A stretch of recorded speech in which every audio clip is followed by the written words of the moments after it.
Hello and welcome to another That's Just Wild Q&A, where we take on your burning questions about wildlife and nature. I'm Steve Backshall, and as always, I'm joined by... Me, Lizzie Daly. And me, Sarah Roberts.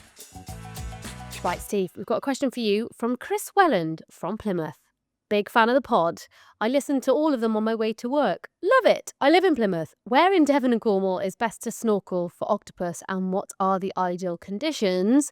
What's your favourite post-swim pint? I'd be more than happy to join and pay. Cheers. Well, I particularly like the last bit of that. Nice. Well, Wow, how more about of that. this pod is basically getting me drunk for free. Awesome stuff. Chris, my favourite post-swim pint, being as I'm now down here in Cornwall myself, I would say probably is Korev, which is the kind of the Cornish lager, which is absolutely divine. But do you know what? I'll take anything if I'm honest. It's a bit of a flex. So you're asking me this question when Lizzie has just done a show for the One Show on the octopus down here. Hang on, so I'm you've going to also answer the filmed question. there. Well, yeah, I have, but mine hasn't come out yet. So I'm going to answer the question. I'm not going to throw it to Lizzie at all. I'm going to pretend she doesn't even exist. How about that? She's just the researcher. So actually, full disclosure, before I did my filming, I did ask Lizzie first if it would be all right. Steve, you 'cause I didn't don't want need to tread on throw her me toes, and kindness. she got there ahead of me.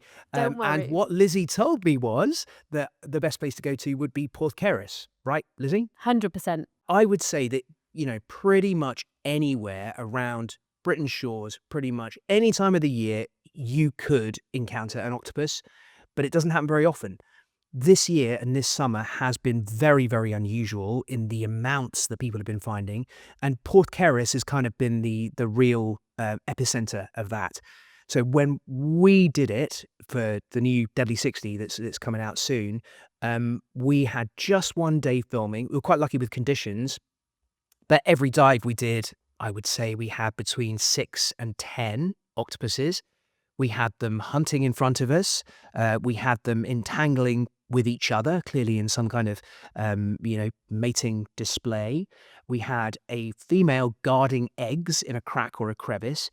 And to have all of that on, sometimes just one dive is unprecedented. It's very, very unusual. There are lots of hypotheses as to why it's happened this year as opposed to any other. Maybe that these animals have moved in from, southern latitudes and, come into our shores. It could be to do with warming waters. But the knowledge, the experience that you get from someone like Porthcaris divers, people who can literally say, swim 30 metres offshore, turn left, swim another 40 metres, and there's an octopus there. You're not going to get that easy anywhere else. Would you tend to agree, Lizzie? Totally. Yeah, absolutely. Porthcaris is really unique just because it has that accessibility. It's a shore dive or shore snorkel in terms of Chris's question. I guess it's one of those where obviously it totally depends on how you want to observe wildlife, and also I guess what skills you have. If you are a diver, I'd always recommend trying to dive. Obviously you've got the disadvantage of bubbles for a lot of wildlife. That can be an element of disturbance, but at least you can spend more time, I guess, slowly observing and getting close to, the octopus were, I don't know what it was like for you, Steve, but anywhere from 5 to 15 meters ish down. So it just means you get more of a calm encounter. It's also a really great place for cuttlefish as well. That kind of period of them being there in high numbers for breeding is kind of past now, but it's just a wonderful, accessible site, and they've got coffee on tap, lovely staff. There's also a little bit of quarry where you can just put up the rooftop tent on the car, sleep out the night before you go diving. How good is that? Absolute genius. Oh, it's lush. So yeah, I wanted to go out with my mask and snorkel and start looking. What habitat would you guys recommend looking at? Well, I would say that if you're looking for anywhere that is going to have probably a stony bottom, there's going to have cracks and crevices they can hide in, where you're going to get a fair amount of kelp, which is again somewhere where they're likely to hunt and to move around. There's been quite a lot of issues with them raiding crab and lobster pots over this summer as well. And so there's quite a lot of fishermen who are sort of a little bit disconcerted at the fact that octopus might be here in big numbers, because they are voracious predators and they love feeding on crustaceans. So, this summer is unusual, and it kind of is coming to a close now. Whether this will happen again next year, who knows? But, we did have them in shallow water. We had some of them in as little as 3 meters of water, so you could see them snorkeling. I mean, in fact, I considered taking the kids down to try and see them. Amazing. So cool. Now, for you, Sarah, the next question is from Martha, aged 6. And Martha asks, do fish wee? I absolutely love this question because it's such a legitimate one, isn't it? And it sounds like a joke, isn't it? Why did the sea blush? Was it because the seaweed, something like that? It's the way you tell them, Sarah. Your delivery is just terrible. sparkling. There is a career in stand-up comedy for you the second you're finished with environmental journalism. I mean, move aside, Steve, with your parasite lineup. I've got this. Mine's going to be on fish, you're on. No, on a serious note, they do. They fart and they poo and they wee. They do all the same things, but it just sometimes looks a bit different. So freshwater fish, they are basically constantly peeing all the time. You are swimming in a lake full of fish pee, but it's not harmful for you. So the reason that is because a lot of the urea, so pee is essentially our body taking out the toxins and the things that are harmful to us and filtering them out into water and putting them into the external environment. So taking the badness and putting it out of us. And fish can do that through their gills. So a fish that is swimming around in fresh water at all times, the gills are exposed to water, and that means that the urea can also come out there.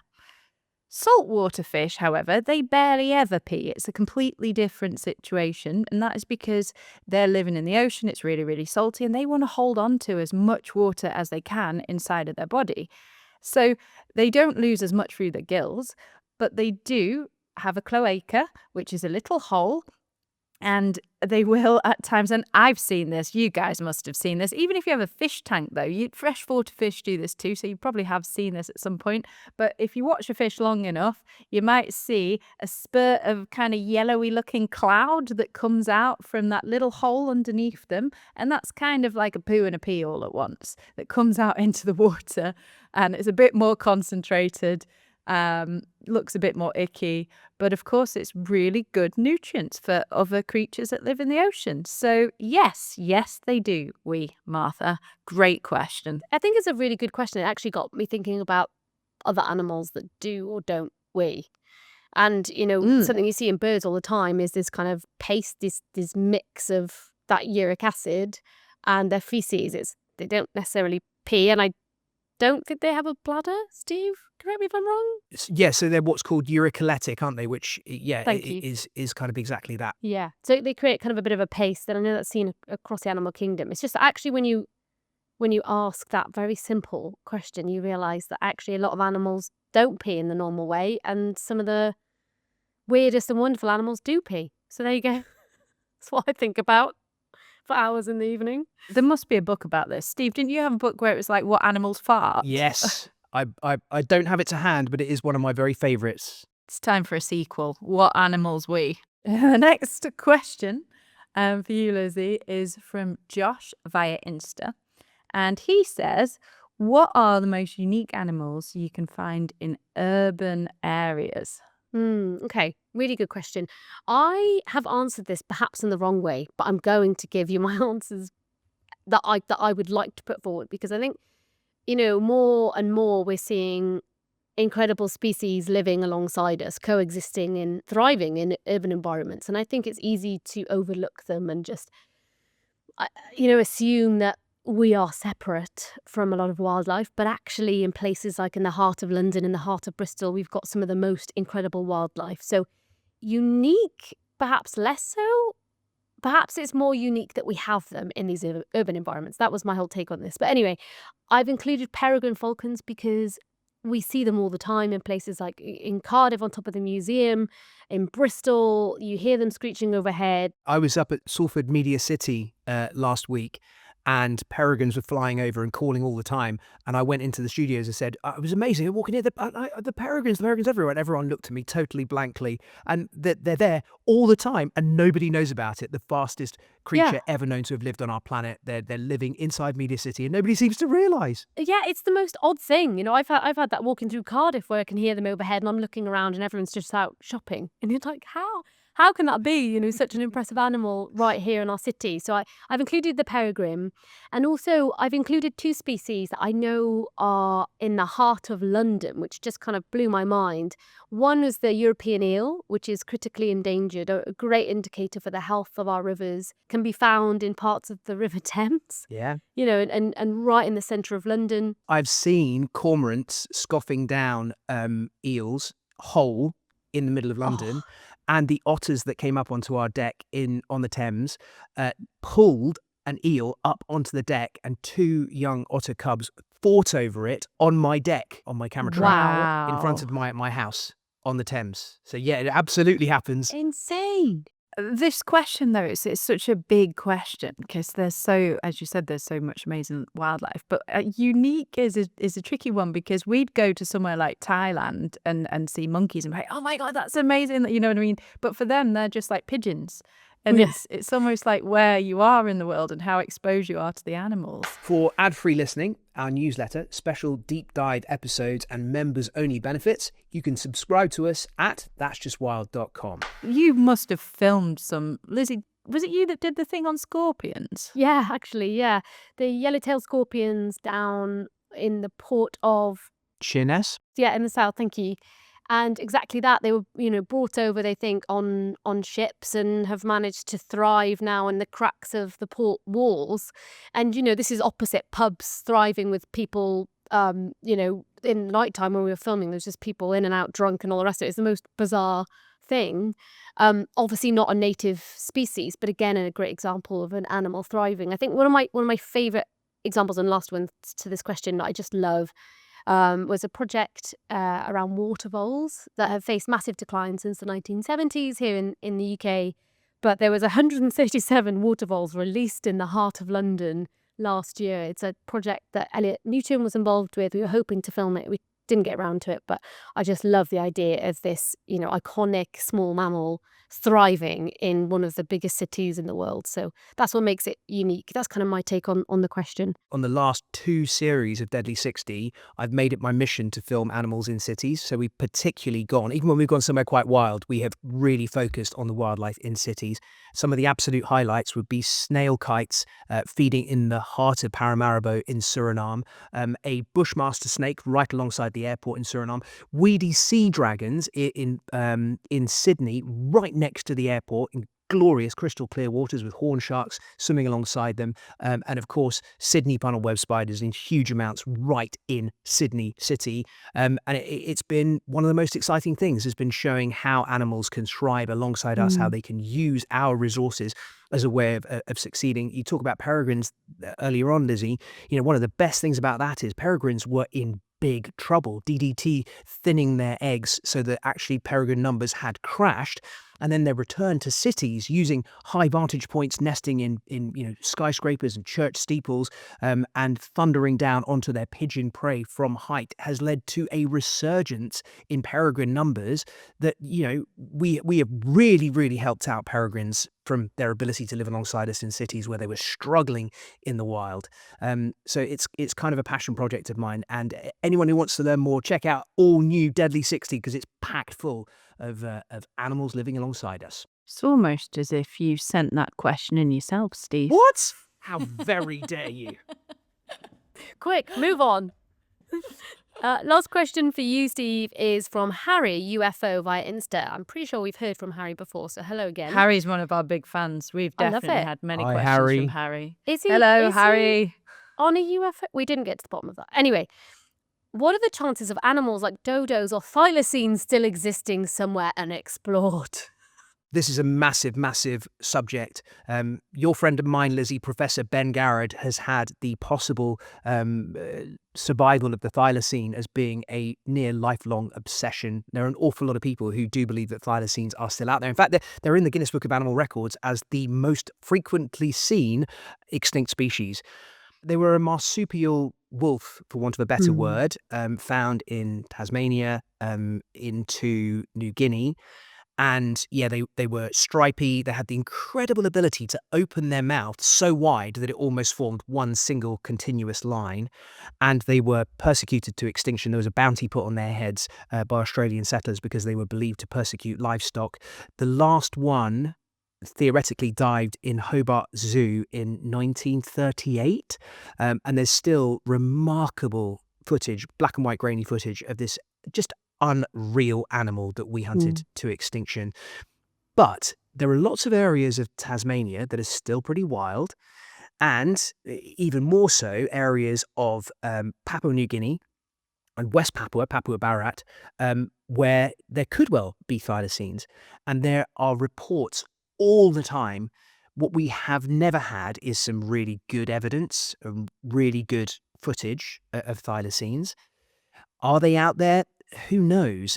It's absolutely possible because there is so much wilderness in those areas. It's not a huge animal. It would never have been hugely common with massive packs of thylacines running wild across the environment.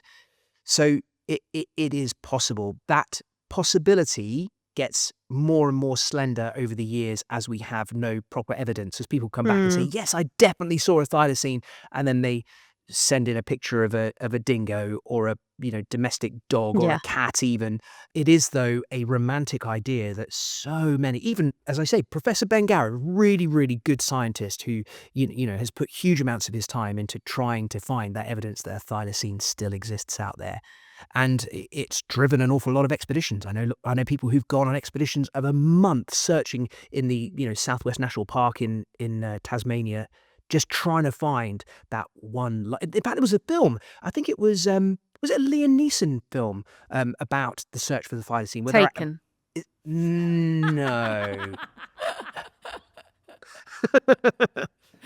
No, I'm wrong. It's not Liam Neeson. It's Willem Dafoe. Willem Dafoe film, which I actually really enjoyed, about the search for the thylacine. You should watch it. It's really good. Yes, not Taken. I'm dying. The best known example of an animal that we believe to be extinct that was then found again is the coelacanth. That was a long time ago. What's a coelacanth? I've never heard of that one. Coelacanth was an ancient fish that was around before the time of the dinosaurs and was discovered in a fish market in South Africa at the beginning of the 1900s. And now people dive with them. It's difficult, but places like Sulawesi and off the coast of Madagascar, I think you can dive like 60 meters down and people will see coelacanth. So they were believed to be extinct, and we found them again. Oh my gosh, they are this ancient looking armored, kind of like a Dunkleosteus, but a little bit smaller, covered in these massive plated scales. And found in a fish market. And the fishermen who had them were like, oh yeah, we get these quite a lot, but we don't really tend to bring them to market because they taste rubbish. And biologists were like, oh my gosh, this is a miracle. So discoveries and rediscoveries are always being made. The more years that go past without us having definitive evidence that the thylacine is still there, the less and less likely it becomes. It's such an exciting idea, and it drives forward exploration, and it gets people excited about the natural world, while at the same time always having there in the back of their minds, this is something that we did that massively damaged nature.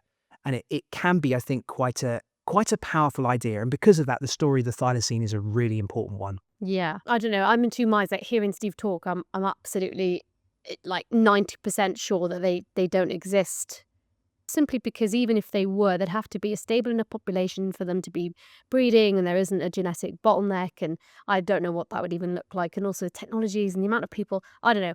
But then I go to bed at night and I'm like, that 1%, 10% of me, which isn't quite sure. It's like you get a little like sparkly feeling. It sounds cheesy, but you do, because you're like, oh, it could be real. Keep that hope alive. Yeah, just to finish off, that Willem Dafoe film is called The Hunter, and the synopsis is a shadowy corporation sends a mercenary to Tasmania to track down an extinct tiger whose genetic code holds the secret. So there you go. If that doesn't make you want to go and watch it, nothing will. Do you know the famous quote from that film, Steve? No, what's that? It's, I have a very particular set of skills.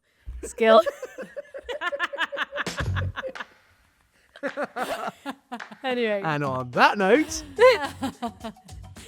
Right, that's it for this week. Send your questions along to questions@that'sjustwild.com and we'll answer them on the show. That's Just Wild is an original Fresh Air production. The producers are Eva Higginbotham and Emma Crampton. Your support is really welcome. You can follow us on your favourite podcast app. Leave us a review. It makes all the difference to the whole team. And for ad-free listening, our newsletter, special deep dive episodes and members-only benefits, you can subscribe to us at that'sjustwild.com. Remember, we're on YouTube, TikTok, Instagram, Facebook, and you can find us at That's Just Wild Pod. Thanks for listening. See you next week. All right, everyone, exciting news today. It's time to announce our winner for the best wildlife question that's come in from our That's Just Wild listeners. So who has won a pair of tickets to my DeadlyLive tour in the venue nearest them? Well, congratulations to Max, who asked this. Is there any creature which defies death, or what we would consider the end of life, not including creatures which live a long-ass time like lobsters? Yeah, it's a cracking question. What I like best about it is that I know the answer, which makes me feel smug. Also that it covers big subjects in biology like senescence. So we'll be answering that in our Q&A episode that's out on October the 31st. And Max will be in touch with details on how to claim your prize. Thanks so much for all your questions you've sent in by email, TikTok, Instagram. We love your curiosity about the natural world. So keep them coming and we'll keep answering.